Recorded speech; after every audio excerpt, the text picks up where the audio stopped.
Hello everyone, the Crime Life channel is with you. In this video, you will learn about the case of Susan Kuhnhausen.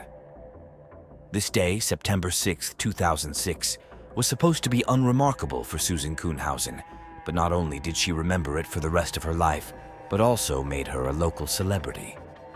Providence Medical Center in Portland, Oregon, where Susan worked for 30 years, she returned home after another shift at the hospital. The curtains were drawn in the room, which seemed very unusual. Susan went into the kitchen where she found a note from her husband Michael on the microwave. The man wrote that he had gone to the beach and would be back in a couple of days. At that moment, the security alarm went off. Susan went to the front door to turn it off. The weather was clear and warm outside, and the woman decided to look into her mailbox located at the gate. It was 6:37 p.m. on the clock. After reviewing the correspondence, Susan intended to change the nurse's uniform for home clothes and went to the bedroom for this. As soon as she crossed the threshold of the room, she saw a man jump out from behind the door with a hammer in his hand. Without saying a word, he attacked her. The first blow landed on the woman's left temple. Providence medical staff regularly took self-defense courses because they often had to deal with people under the influence of various substances. Susan also attended these events, however. By her own admission, she was not sure that this knowledge would ever help her. Having sore knees and considerable excess weight, the woman did not take seriously the opportunity to rebuff someone. But shocked by the attack in her own home, Sue remembered that in such a situation, she was recommended to reduce the distance to the attacker as much as possible in order to deprive him of the opportunity to brandish a weapon. Susan went on the attack and pinned the killer with her own body against the pink walls of the bedroom.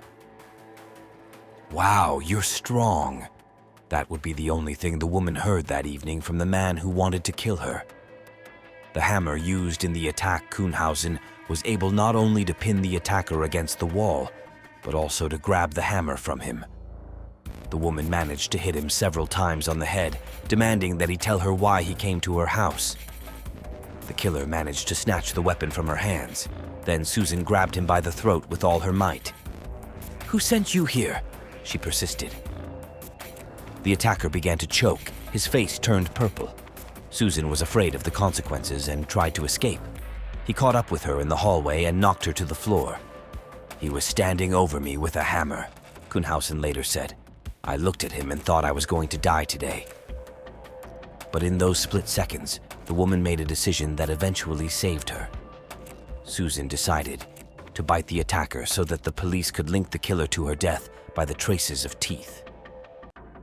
Susan Kuhnhausen shows a photo of the hammer she was attacked with. Gathering her remaining strength, Susan rushed to the killer and bit him sharply on the arm, then on the thigh. From surprise, he turned out to be disoriented. Taking advantage of the moment, the woman knocked him down and sat on top of him. Susan started strangling the offender again. "Tell me who sent you here, and I'll call you a freaking ambulance!" she screamed. He didn't answer, and then he went limp. Kuhnhausen grabbed a hammer and ran to her neighbor, Anne. She immediately called 911. An ambulance arrived and pronounced the attacker dead. In the basement of the house, the police found his backpack, and in it, a diary. On the sheet with the date September 4th, 2006, it says, "Call Mike," and Michael Kuhnhausen's number is indicated. The diary found in the killer's backpack, the attacker turned out to be 59-year-old Edward Huffey. Having fought in Vietnam in the past, the man chose for himself not the honorable old age of a combat officer, but a crooked path. 15 years before the attack on Susan, Huffey organized the murder of his girlfriend, for which he spent 9 years in prison. After being released, he met Michael Kuhnhausen, who got him a job in his shop. Huffey's autopsy showed that there was an almost lethal dose of drugs in his system at the time of the attack. Upon learning that Susan had survived, Mike went on the run. He was detained on September 13th, a week after the incident. He categorically denied that he had hired Huffey to eliminate his wife.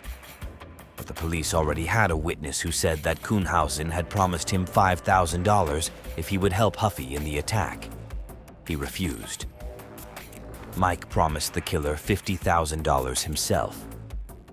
In addition, detectives found out that there were no signs of forced entry in the house, and the alarm was turned off for a while Susan was at work. The police believed that this was how Michael let Huffy in and then went to the beach to create an alibi. While investigating the twists and turns of the couple's relationship, the police learned that Susan had expressed a desire to divorce Mike after 17 years of marriage. But if someone now thought that the man ran to the killer out of resentment, then this is not so. The point, as often happens, is the financial side of life. In case of divorce, the house, the one where everything happened, would have to be divided, and Mike would not be able to live there. In addition, he learned that Susan had indicated her own brother as the recipient in her life insurance policy.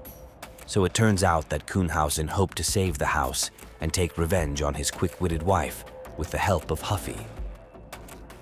On August 30th, 2007, Michael pleaded guilty to incitement to murder. He was sentenced to 10 years in prison. Later, the term was reduced to 8 years for good behavior. A year later, Susan, now Walters, sued him for $1 million. In support of the claims, she said that she did not want Kuhnhausen to have at least some money, and he could try to organize a second attempt. Continuing to be afraid of her ex-husband, Susan moved into a new house, installed a new alarm button, and covered the approaches to the house with gravel in order to hear the approach of those approaching the dwelling. She also started training at a shooting range nearby.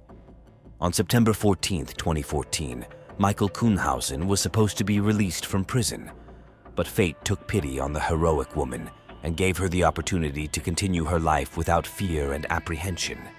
Kuhnhausen died in the zone from prostate cancer 92 days before his release.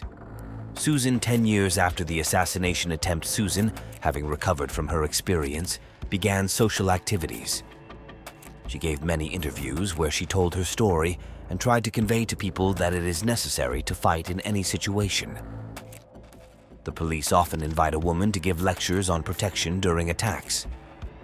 In 2017, in collaboration with the District Attorney's Office, a website dedicated to supporting victims of crime was developed. According to the latest information, Susan intends to write a book about her story.